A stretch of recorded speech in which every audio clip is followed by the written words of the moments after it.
One ping and one ping only.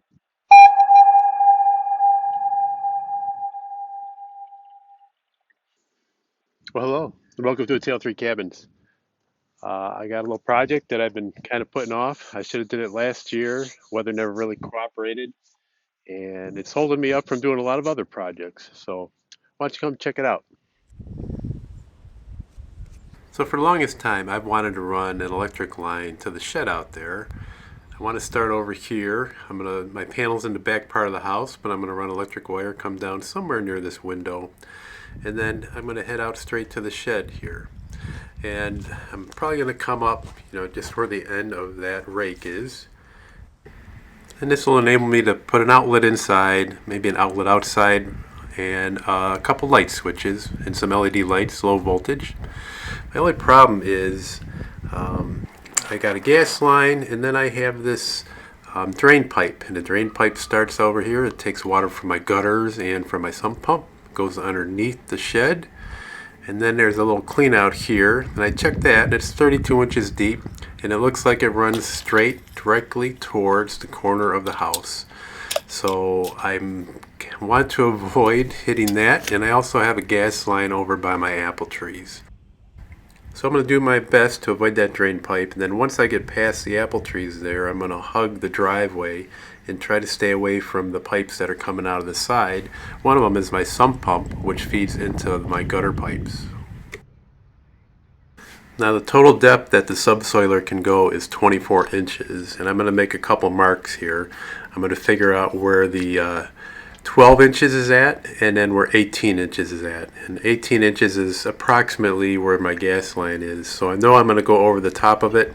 So when I'm going to be going over the top of it, I'm going to shoot for that 12-inch mark, and then I'm going to lower it back down. I'm going to run underground romex, and you may ask, well, how am I going to do that with this subsoiler? And I'm going to use a piece of conduit with a 90-degree elbow at the bottom of it, and I'm going to put it on the back side of the subsoiler. And I've seen it done before on a couple other YouTube videos, but they were larger tractors. I'd never seen anyone done with a 1025R before. Well, this is going to be a new experience. I'm not even sure if this is going to work.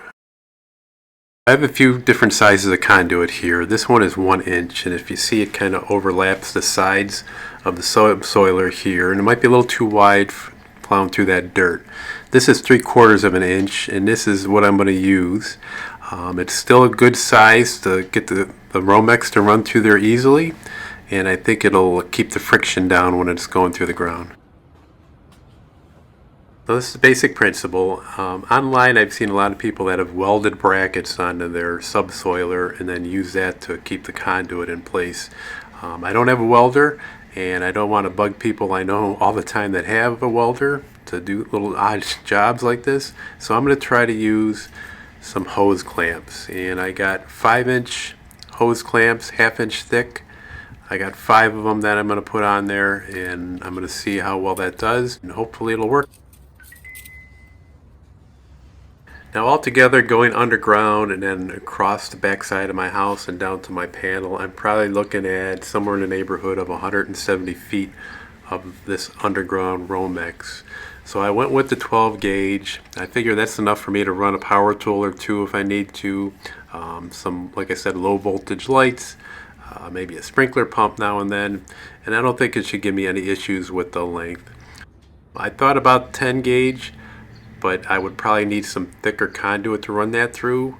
If the 12 gauge goes through here fairly easy, I think once it starts feeding through the ground, it'll just kind of automatically feed itself. And if I ever decide to build a larger shed, well, then I'm probably going to have to go with a larger trench to put wire in. Before I get too carried away, I'm going to do a little test run here, and I'm probably going to do a lot of test runs, but this is just to see, how well it's going to go through the dirt, how well the 1025R is going to handle this subsoiler. And I know just to my right used to be an old oak tree, so I probably have some old tree roots underneath the ground, so this will be a good trial. And I also want to see just how big of a trench. I thought maybe I could use this subsoiler, maybe it'll put a crack in the ground, and I could just feed the wire in and use a stick to bring it down to the bottom of where I trenched through.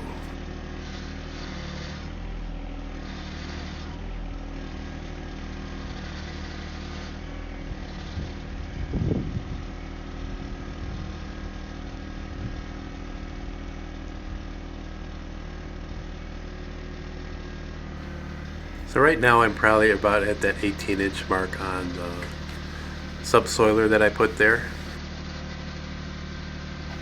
If you can tell by the video, you can see a nice little hump that is risen, but it's not tearing too much of the grass out.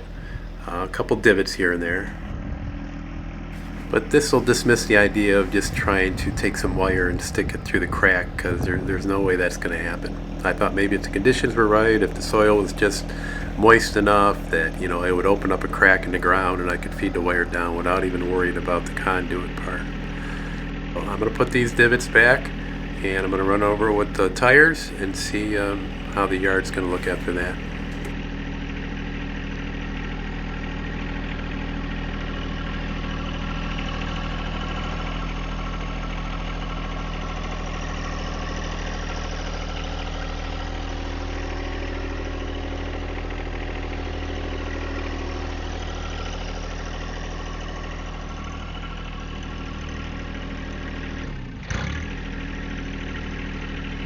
I have to say that if it wasn't for the tire tracks that I made, I probably could not tell where I used the subsoiler.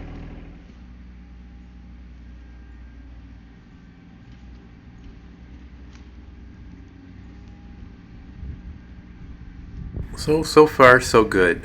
That test went pretty well. It actually went better than I thought, because it almost, like I said, it makes the yard unrecognizable as to where I ran it.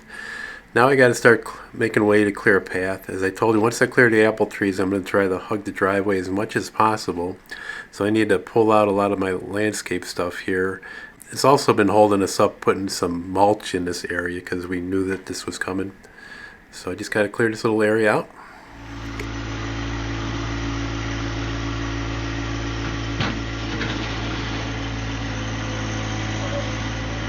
So it might be hard to tell in the video, but there's a pretty good hump of mulch and dirt, and when I come here with the tractor, I'm going to have one tire on the pavement and then one tire over onto our yard, and it would put me at a pretty good angle. So this will flatten out that area to keep me on an even keel.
That should keep me level all the way to my destination here.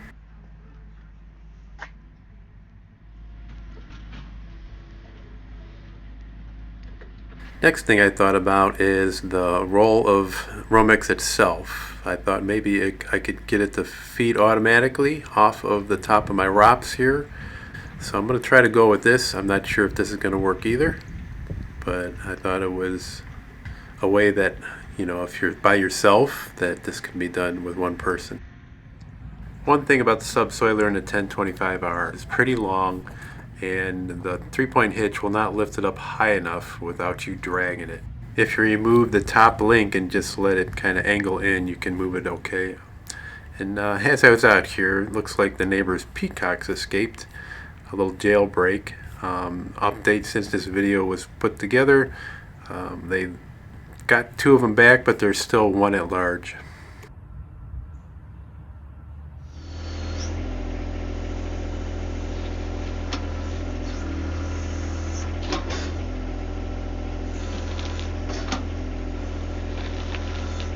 So where I'm going to start and where I'm going to end, I'm going to start just a short hole about the width of the bucket and then maybe about 3 feet long. I just need to make one here by the shed, and this is probably where I'm going to start, and then I'm going to head for the house.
I'm kind of going gingerly here near the house. I know if you see that basement window there to the right, I have a sump pump line that probably comes out at side wall, and it's maybe about 1 block below that window.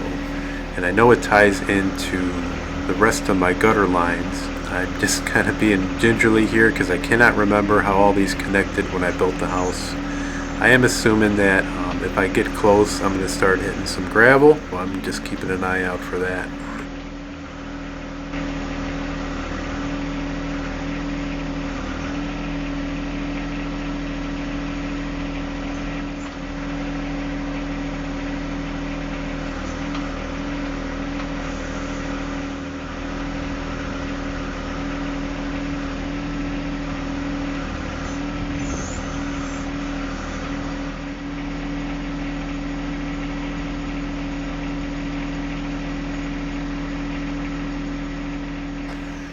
False alarm. I thought it was some gravel, but just a clean rock.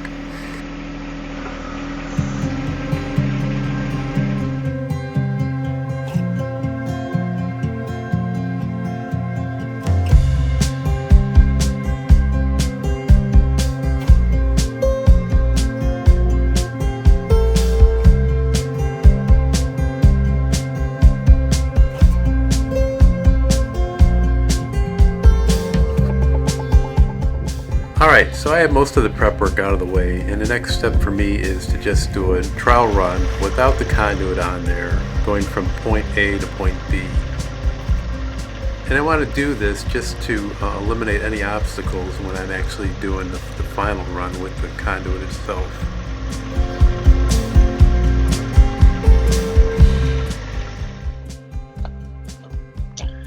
Well, I'm sorry I got to do this, but the video is running close to 15 minutes, and I usually like to keep them around 12 to 15. And I still got a lot of stuff to cover, so I'm going to pick it up where I left off next week. Just a little heads up, things did not go as I expected, but nobody died, so that's a good thing. Check you out next week. Appreciate everybody watching. Hope you subscribe, and keep an eye on us. Take care and stay healthy.